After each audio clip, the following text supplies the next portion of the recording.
Magandang araw mga kaibigan. Ito si Congresswoman-elect o Party List Representative-elect Leila de Lima. Inoference siya ni Speaker Martin Romualdez na magiging member sa prosecution panel laban kay VP Sara. Kaya lang, ito, baka babalik daw siya sa kulungan. Bakit naman babalik sa kulungan? Ito, post ni Dare to Us, 27 minutes to go. Sabi niya, what? Balik kulungan. Huwag ka naman magbiro ng ganyan, Attorney Sal. Attorney Sal Panelo. Hindi matutuwa si Speaker. Ito, sinare ni Dare to Us ang post ng SMNI Digital. Ito ang post, basahin ko. Court of Appeals, pinawalang bisa ang pag-absuelto kay Leila de Lima, malabong makasama sa prosecution team versus VP Sara Duterte's impeachment trial.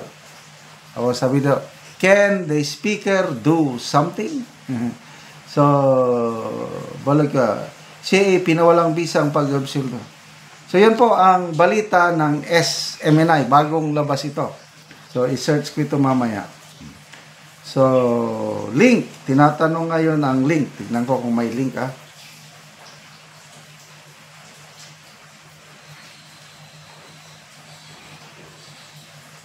Sinabi din ni Attorney Rocky na may kaso pa si Leila kasi ang judge na nag-acquit ay student niya, hindi daw sinabi ni Leila. Emil Lin, sabi niya, Teo Moreno, nasa program ni Attorney Sal kanina, problema mo itawag kay Panilo. Sana legit, sana now na. Okay, so legitimate ba ito? Hindi ko sure Baka ma-charge tayo ng fake news. Kaya lang, si Dare to Us, isang matino na social media influencer na DDS, palaging nagpo-post siya ng well research. At ang basihan naman niya ang SMNI, si Attorney Sal Panelo. Kung hindi ito totoo, si Sal Panelo, Attorney Sal Panelo ang peddler of fake news. Lailani Makaya, ang sip-sip nga, tagal kong balik kulungan. Ang bilis naman niyang nag-yes. Excited na kasi pagkakataon ko na ito, makabirada sa mga Duterte, yun na. Lorely Agustin, sure ba? Nako, baka atakihin mga Unipink. Angel de la Vega, noong 2022, di ka gawas, di ka sulod. Kung totoo man yan, Manay Lela sa 2025, nakagawas, balik na sab sa... So, where's the link? Hinahanap nga ang link, So, sana, totoo ito. LC Lumabi, kahit ako hindi abogado, may kaso pa nga si de Lima, tas kukunin na prosecutor, patawa ng Pilipinas. Sander Basolong, yan na yung karma. Emzar Mantolino, useless lang din yan kahit sino pa abogado nila na sa prosecution.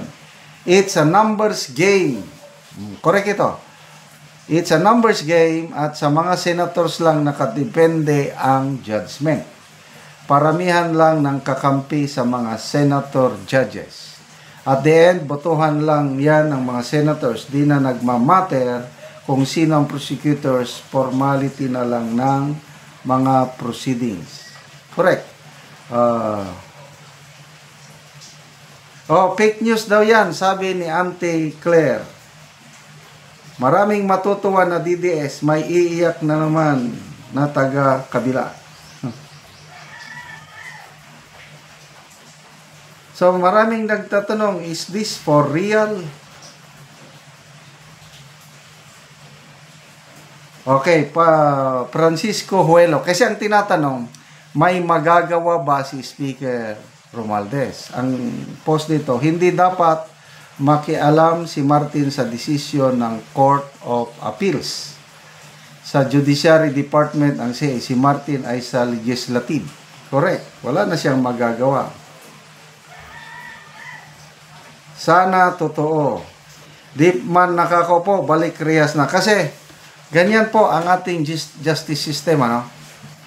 Pag may desisyon ang lower court, depende sa parties, pwede nilang i-elevate ang kaso sa Court of Appeals. Kaya nga gitawag na Court of Appeals. So, yung desisyon ng judge sa RTC, pwedeng i-confirm o pwedeng baliktarin ng Court of Appeals.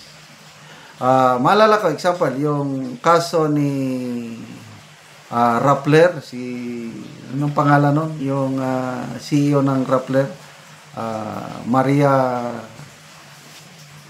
Risa. Na hatulan siya guilty sa RTC. Nag-elevate siya sa Court of Appeals. Hinatigan ng Court of Appeals ang desisyon ng RTC. So, nag-appeal na naman siya sa Supreme Court. So, hinintay na, wala pang, ang final judgment ay Supreme Court. Kaya posible, ang Supreme Court, i-overturn niya ang desisyon ng RTC at saka Court of Appeals. Marami na akong namomonitor na kasong ganyan. Convicted sa lower courts, Court of Appeals, kaya lang pagdating sa Supreme Court na napapawalang sala yung tao. So, yan po ang kagandahan sa ating justice system. Matagal nga lang.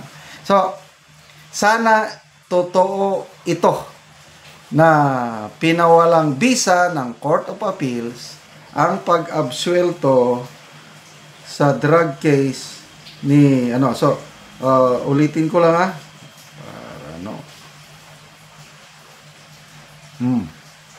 SMNI Digital Dilima Balik Kulungan. Court of Appeals pinawalang bisa ang pag-absuelto kay Leila Dilima. Malabong makasama sa prosecution team versus Sara Duterte's impeachment trial. Attorney Panelo. So, hindi naman siguro magpapayag si Attorney Panelo dahil abogado siya. I'm sure nakakuha na siya ng kopya or may source sila sa Court of Appeals. Hintayin natin na magkaroon tayo ng kopya mismo, yung maipos yung decision ng Court of Appeals. Okay, mga kaibigan, salamat sa inyong pagtangkilik sa ating channel.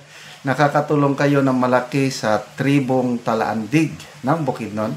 Dahil ang sweldo natin sa channel na ito is pantulong sa tribo. Sa ngayon, namimigay tayo ng libreng yero at pako para ma-repair ang sira-sirang bahay ng tribong Talaandig. Panoorin nyo ang video na ito. Ron mo na po ni ang nang kinahanglan og tabang ug mo na ni makita sa gawas nga bahin sa iyang balay, sa iyang atop o kagubaon na gyud.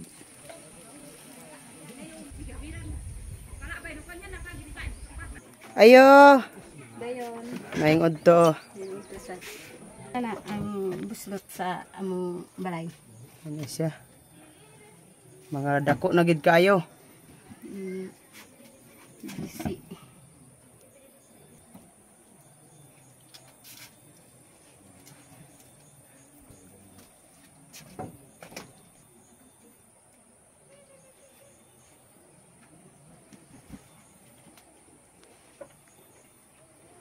Og karon manguha na ka og kahoy kay matagaan na mo og sen lansang pako plinsen. Manguha na gyud mi. Og pila na ni katuig ang inyong balay? 5 na. 5 pa katuig. Oo.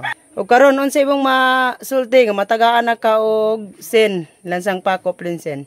Pasalamat mi sa Ginoo ug sa nagtan-aw sa video sa nag-sponsor ani. Oo. Dili gyud mi kabalay kung dili mi tabangan sa among pagbalay tungod kay lisod among pagpuyo. So pila day mo gapuyo dinani? 4 duha akong anak. Ay duha imong anak.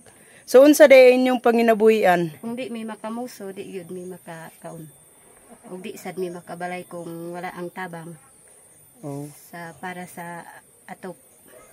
So gamuso lang ang imong bana. Oo. So dili gyud mo kakaon kung dili makamuso. dili mo makamuso. Sa isa ka semana kapila siya magmuso pod imong bana. Usay isa ka semana usay kaisara usay na asad ikaduha. Ay. So salamat kayo. Masarap.